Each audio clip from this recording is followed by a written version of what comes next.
Hi, this is Ann Peak. I made a Barbershop junk journal book from a Victoria Designs paper, digital papers that I printed at home.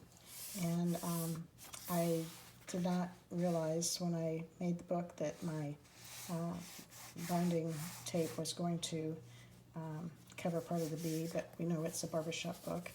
And my grandfather was a barber, so I made it in honor of him. And I'm going to give it to my aunt, his last remaining child, who is alive. And I have a picture in here, but I've added some brown paper. I thought it went well. But there's lots of spaces for my aunt to add in some of his paraphernalia. And this is a picture of my grandfather, Elmer Woodford. I just was able to put that. There was a little person in that picture on the Victoria Designs, and I just added right into the, covered and put his picture right over that. I did make a little, put a little inking on it. There's an old tiny looking sack, and I just cut it down and put a journaling card in there with a pull tab. And so we'll just walk through and see some of the pages. And this one was one I added. This one is right on the design. And when I say I added, they were all part of the Victoria Design pages. Now some of the pages, like this one and a couple others, were tall individual pages, and I had a program that I could merge the two, make a collage out of them, so they became, I could print them then on 8.5 by 11 paper, so they would be perfect for the book. And this was just a three-hole pamphlet stitch that I did. And this one is, there was a corner pocket, so I made a tag, and I just made the tag out of a shipping label. And I happen to have gray velvet ribbon, so I thought that was kind of appropriate. Sometimes I don't have quite the ribbon that goes with it. See, that was one of those pages that was a standalone taller sheet, but I thought it made a great page for the book.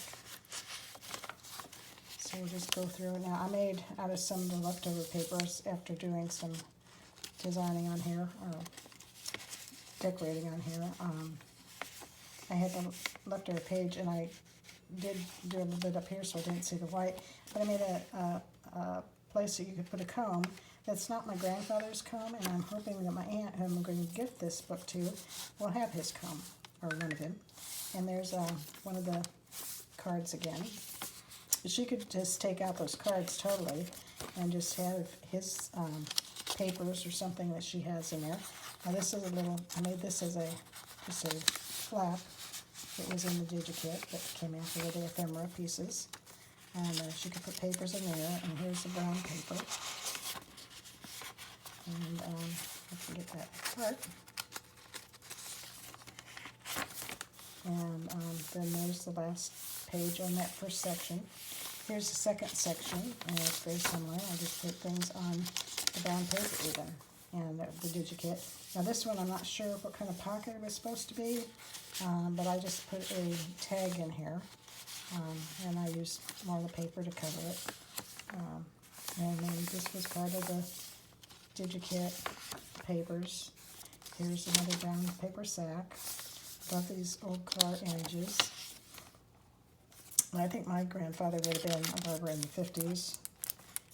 So this is probably earlier time than he was a barber, but I think it's interesting that that there is a book on barbershop. And these designs look like they're European. The language is European type things, and pricing, so, and lira, I guess. Anyway, so it's just putting in, there was a mustache I cut out around it. And here's the center of the second section of the book. I just love that way that paper is, the design on paper from Victoria. So here's another corner pocket, another tag that I put in.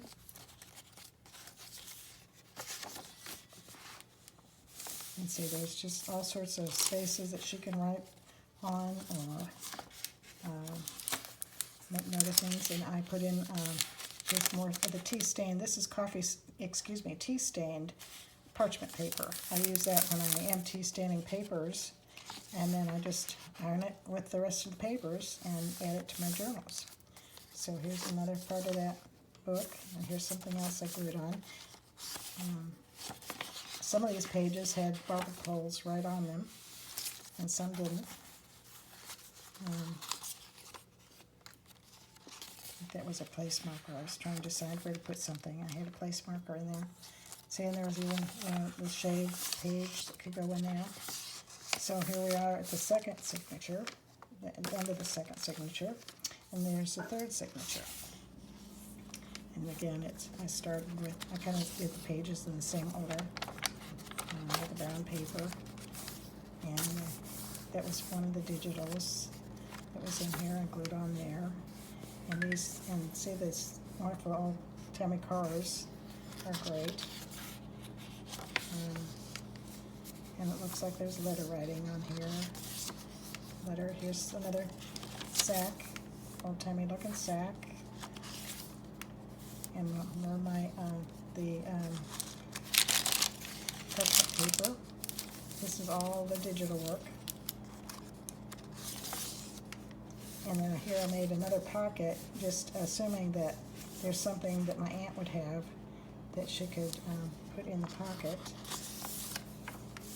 And this one now, this is the word bourbon on it. I don't know. I don't know if my grandfather drank it all.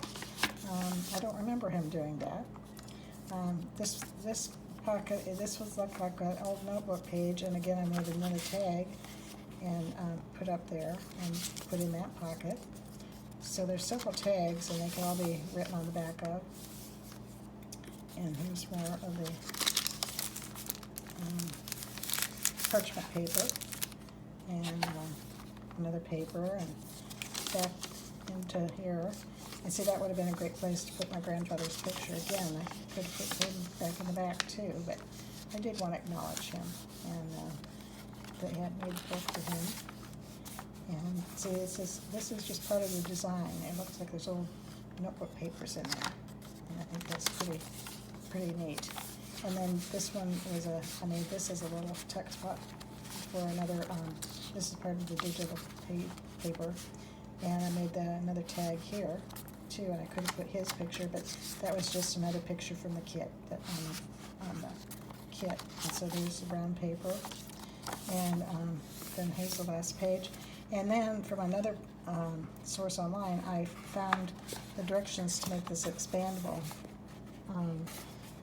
pocket, and I thought it was pretty cool. So my aunt can store a lot of memories on there, and so hopefully, and there's the end of the book. And I just did the binding was just with the packing tape over the back of it. So I think altogether it turned out very well, and I'm excited to make it. I'm excited to have her see the video and receive the book.